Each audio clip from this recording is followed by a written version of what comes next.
O.R.G. This reading by Gordon Mackenzie. James Fenimore Cooper's The Spy. Chapter 23.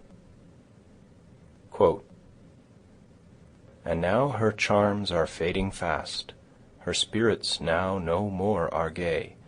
Alas, that beauty cannot last, that flowers so sweet so soon decay.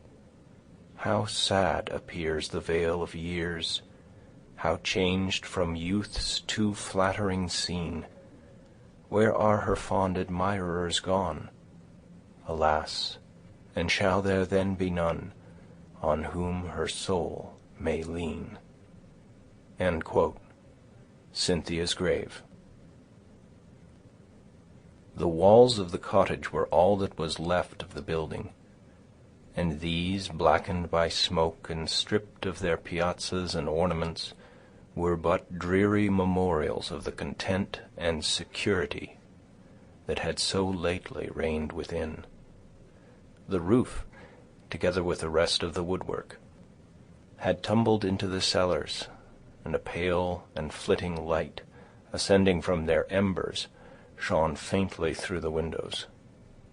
The early flight of the Skinners left the dragoons at liberty to exert themselves in saving much of the furniture, which lay scattered in heaps on the lawn, giving the finishing touch of desolation to the scene.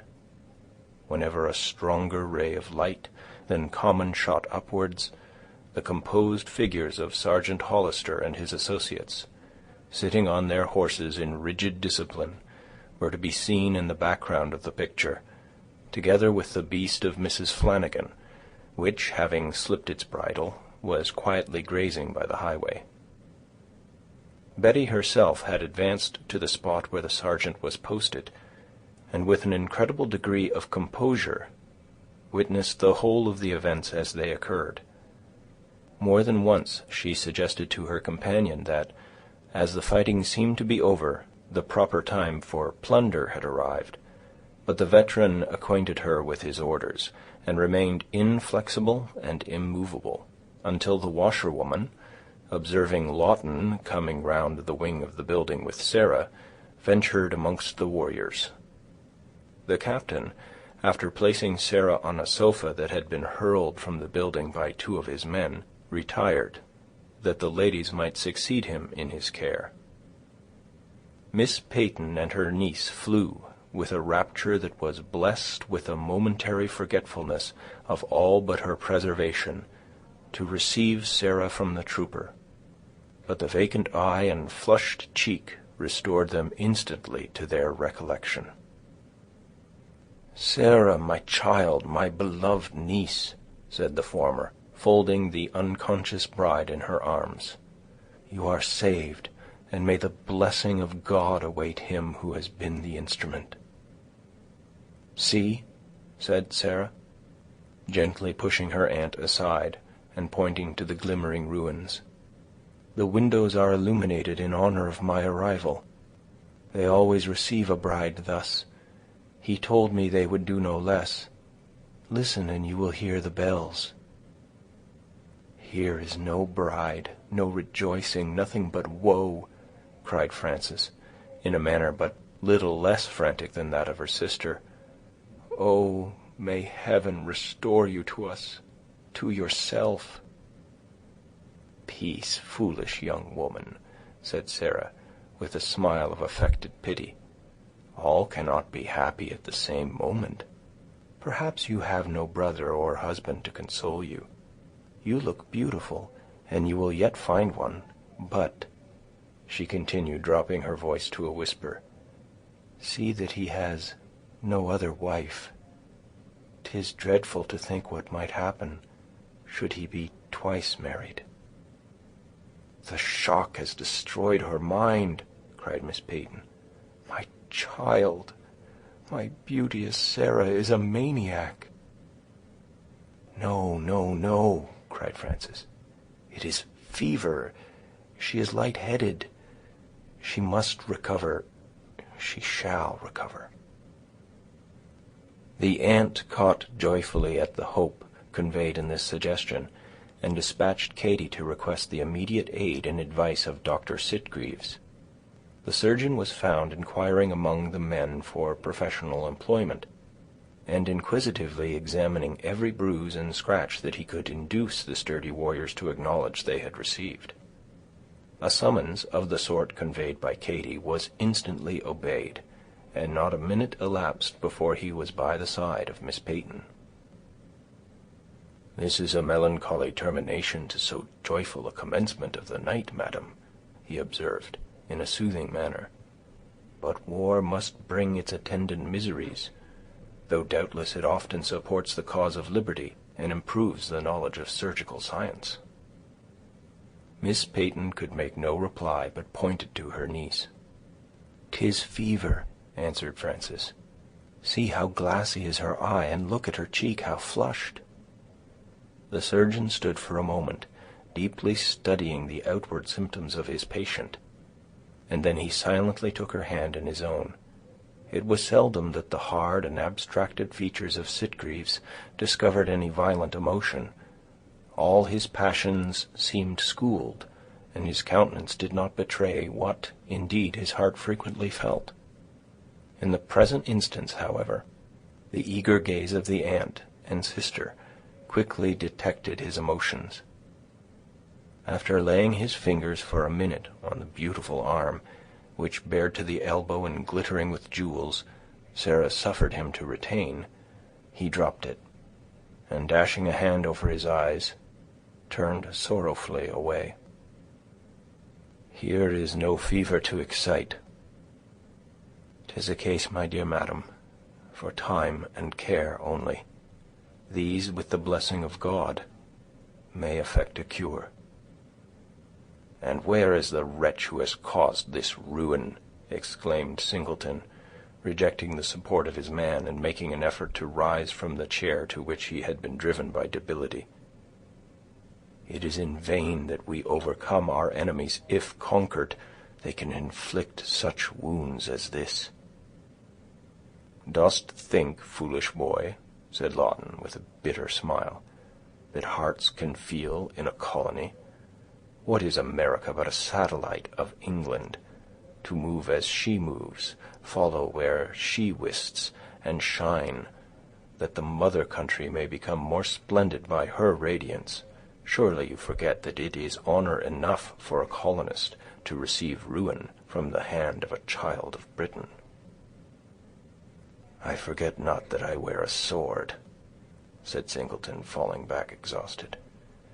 "But was there no willing arm ready to avenge that lovely sufferer, to appease the wrongs of this hoary father?" "Neither arms nor hearts are wanting, sir, in such a case," said the trooper fiercely. "But chance oftentimes helps the wicked. By heavens, I'd give Roanoke himself for a clear field with the miscreant." "Nay, captain dear, no be parting with a horse anyway," said Betty.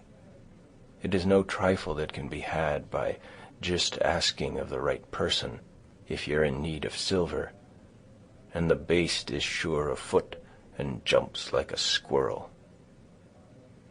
Woman, 50 horses, aye, the best that were ever reared on the banks of the Potomac, would be but a paltry price for one blow at a villain." "Come," said the surgeon, "the night air can do no service to George or these ladies, and it is incumbent on us to remove them where they can find surgical attendance and refreshment. Here is nothing but smoking ruins and the miasma of the swamps." To this rational proposition no objection could be raised, and the necessary orders were issued by Lawton to remove the whole party to the Four Corners. America furnished but few and very indifferent carriage-makers at the period of which we write, and every vehicle that in the least aspired to that dignity was the manufacture of a London mechanic. When Mr. Wharton left the city, he was one of the very few who maintained the state of a carriage, and at the time Miss Peyton and his daughters joined him in his retirement, They had been conveyed to the cottage in the heavy chariot that had once so imposingly rolled through the windings of Queen Street, or emerged with somber dignity into the more spacious drive of Broadway. This vehicle stood undisturbed where it had been placed on its arrival, and the age of the horses alone had protected the favorites of Caesar from sequestration by the contending forces in their neighborhood. With a heavy heart, the black, assisted by a few of the dragoons, proceeded to prepare it for the reception of the ladies. It was a cumbrous vehicle, whose faded linings and tarnished hammercloth, together with its panels of changing color, denoted the want of that art which had once given it luster and beauty. The lion couchant of the Wharton arms was reposing on the reviving splendor of a blazonry that told the armorial bearings of a prince of the church, and the mitre that began to shine through its American mask was a symbol of the rank of its original owner. The chaise which conveyed Miss Singleton was also safe, for the stable and outbuildings had entirely escaped the flames. It certainly had been no part of the plan of the marauders to leave so well-appointed a stud behind them, but the suddenness of the attack by Lawton not only disconcerted their arrangements on this point, but on many others also. A guard was left on the ground under the command of Hollister, who, having discovered that his enemy was of mortal mould, took his position with admirable coolness and no little skill, to guard against surprise. He drew off his small party to such a distance from the ruins that it was effectually concealed in the darkness, while at the same time the light continued sufficiently powerful to discover anyone who might approach the lawn with an intent to plunder. Satisfied with this judicious arrangement, Captain Lawton made his dispositions for the march. Miss Peyton, her two nieces, and Isabella were placed in the chariot, while the cart of Mrs. Flanagan, amply supplied with blankets and a bed, was honored with the person of Captain Singleton. Dr. Sitgreaves took charge of the chaise, and Mr. Wharton. What became of the rest of the family during that eventful night is unknown, for Caesar alone of the domestics was to be found, if we except the housekeeper. Having disposed of the whole party in this manner, Lawton gave the word to march. He remained himself for a few minutes alone on the lawn, secreting various pieces of plate and other valuables, that he was fearful might tempt the cupidity of his own men, when, perceiving nothing more that he conceived likely to overcome their honesty, he threw himself into the saddle with the soldierly intention of bringing up the rear. "Stop, stop!" cried a female voice. "Will you leave me alone to be murdered?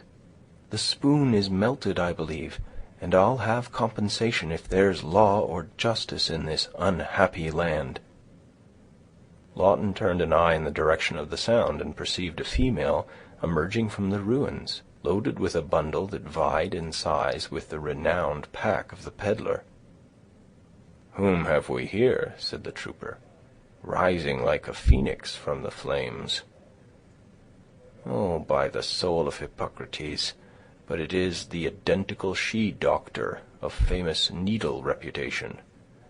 Well, good woman, what means this outcry?" "Outcry!" echoed Katy, panting for breath.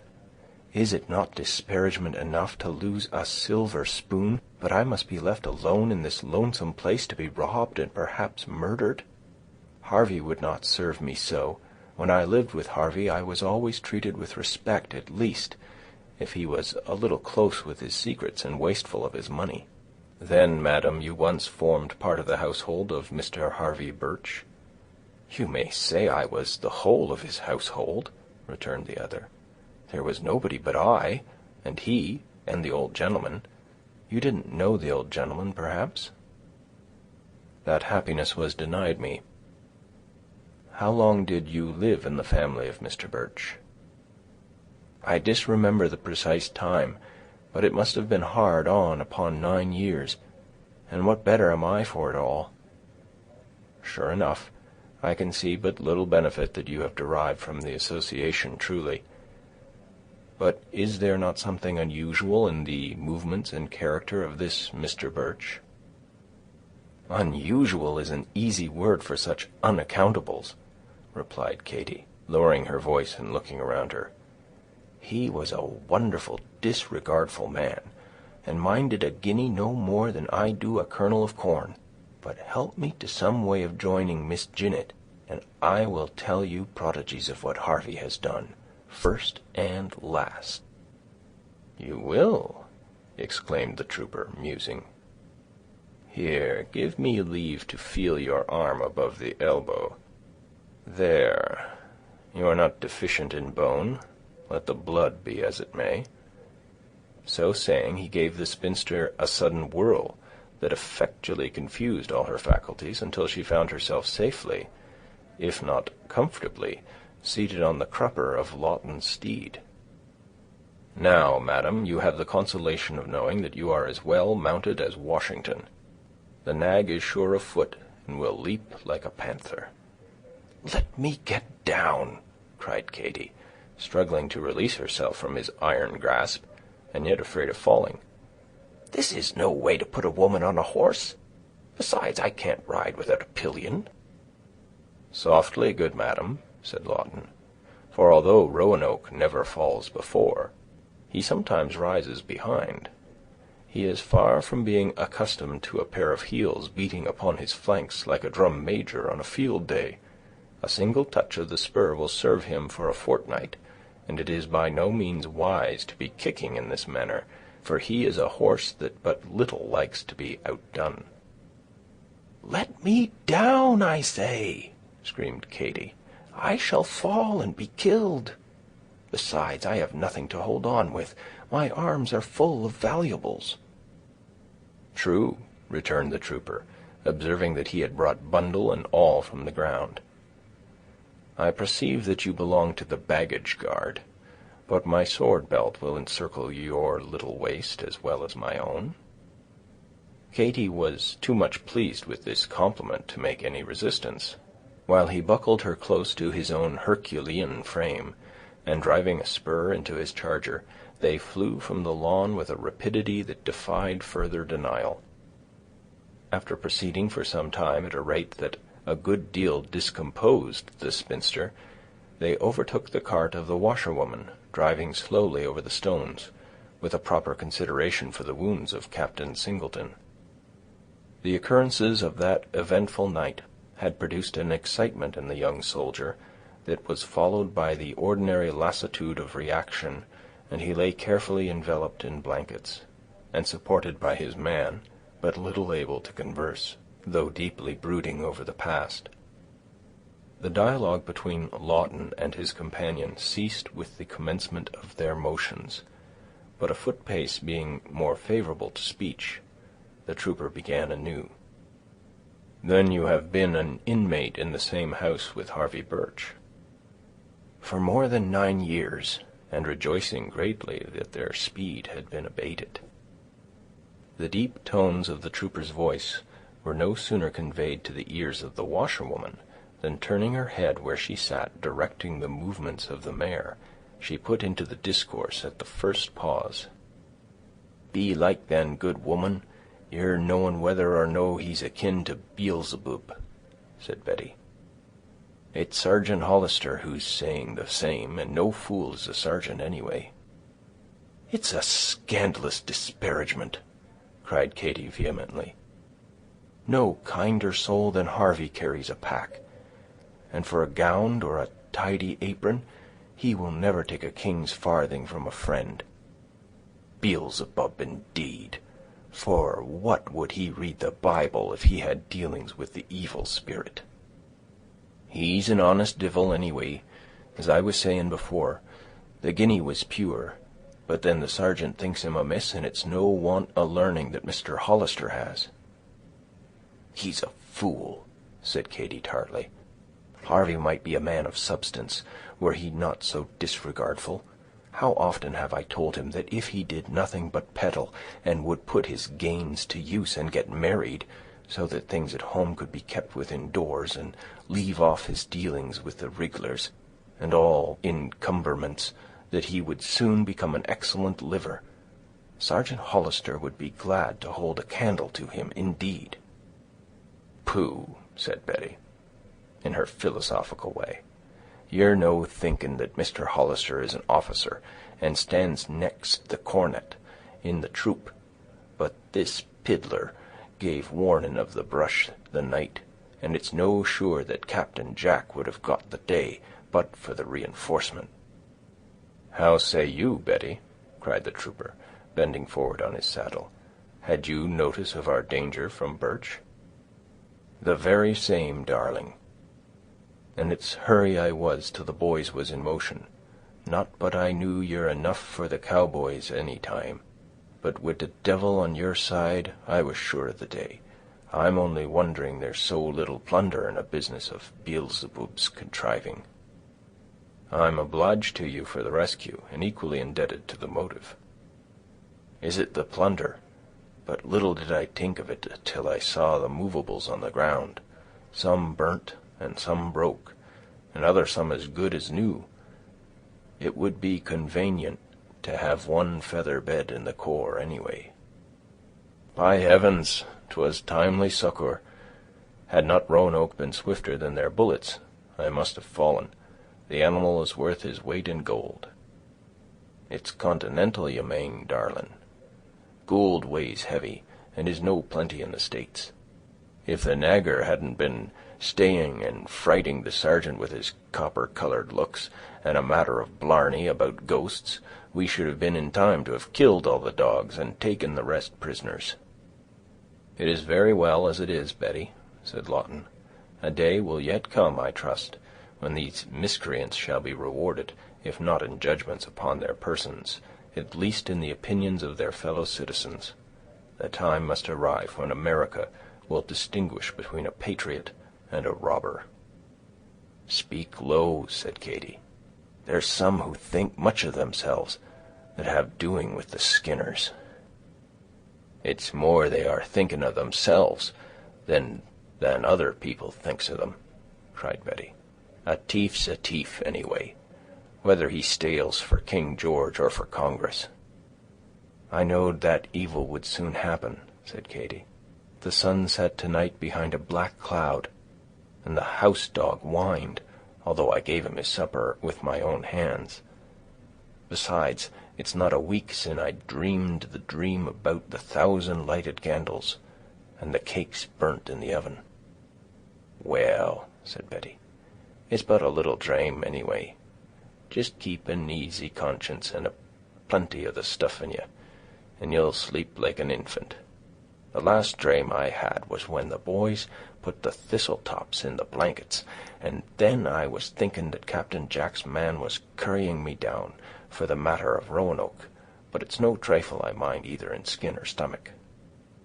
"I'm sure," said Katy, with a stiff erectness that drew Lawton back in his saddle, "no man shall ever dare to lay hands on bed of mine. It's undecent and despisable conduct." "Pooh, pooh," cried Betty. "If you tag after a troop of horse, a small bit of a joke must be borne. What would become of the States and liberty if the boys had never a clane shirt, or a drop to comfort them? Ask Captain Jack there if they'd fight Mrs. Beelzebub, and they no plain linen to keep the victory in."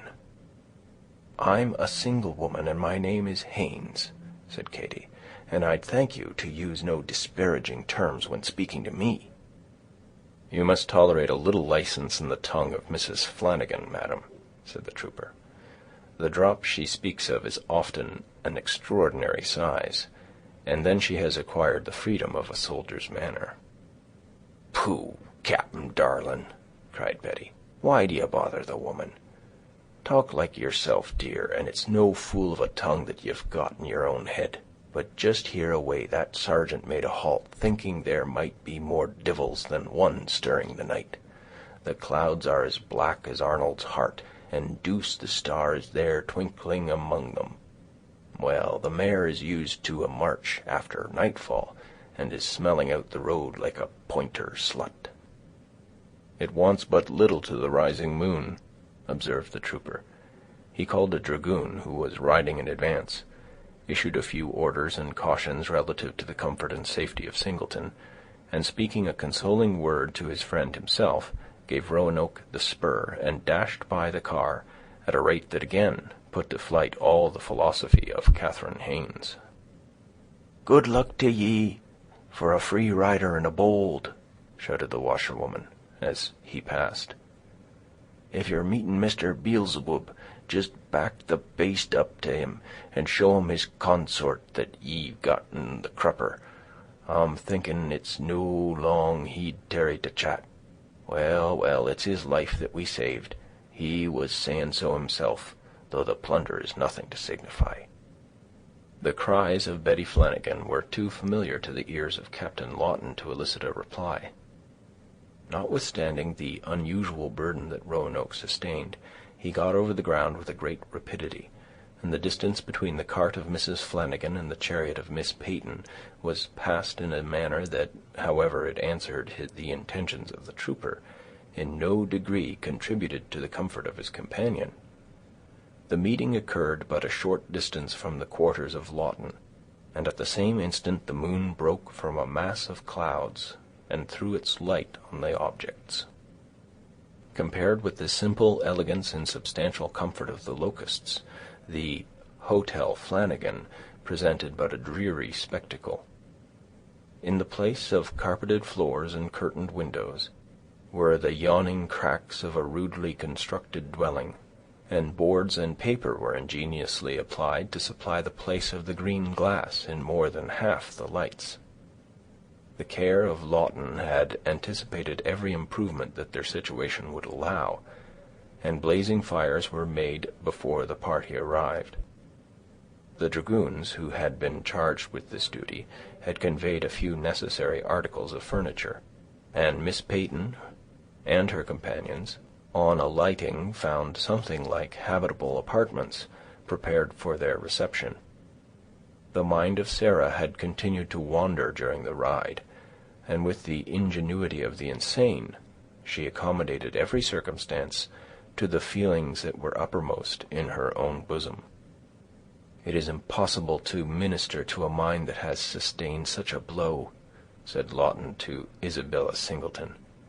"Time and God's mercy can alone cure it, but something more may be done towards the bodily comfort of all. You are a soldier's daughter, and used to scenes like this. Help me to exclude some of the cold air from these windows." Miss Singleton acceded to his request, and soon Lawton was endeavoring, from without, to remedy the defect of broken panes. Isabella was arranging a substitute for a curtain within. "I hear the cart," said the trooper, in reply to one of her interrogatories. "Betty is tender-hearted in the main, believe me. Poor George will not only be safe, but comfortable." "God bless her for her care, and bless you all," said Isabella fervently. "Dr. Sitgreaves has gone down the road to meet him, I know. What is that glittering in the moon?" Directly opposite the window where they stood were the outbuildings of the farm, and the quick eye of Lawton caught at a glance the object of which she alluded. "'Tis the glare of firearms," said the trooper, springing from the window toward his charger, which yet remained caparisoned at the door. His movement was quick as thought, but a flash of fire was followed by the whistling of a bullet before he had proceeded a step. A loud shriek burst from the dwelling, and the captain sprang into his saddle. The whole was the business of but a moment. "Mount! Mount and follow!" shouted the trooper. Before his astonished men could understand the cause of alarm, Roanoke had carried him in safety over the fence which lay between him and his foe. The chase was for life or death, but the distance to the rocks was again too short, and the disappointed trooper saw his intended victim vanish in their clefts, where he could not follow. "By the life of Washington," muttered Lawton, as he sheathed his saber. "I would have made 2 halves of him, had he not been so nimble on the foot, but a time will come." So saying, he returned to his quarters, with the indifference of a man who knew his life was at any moment to be offered a sacrifice to his country.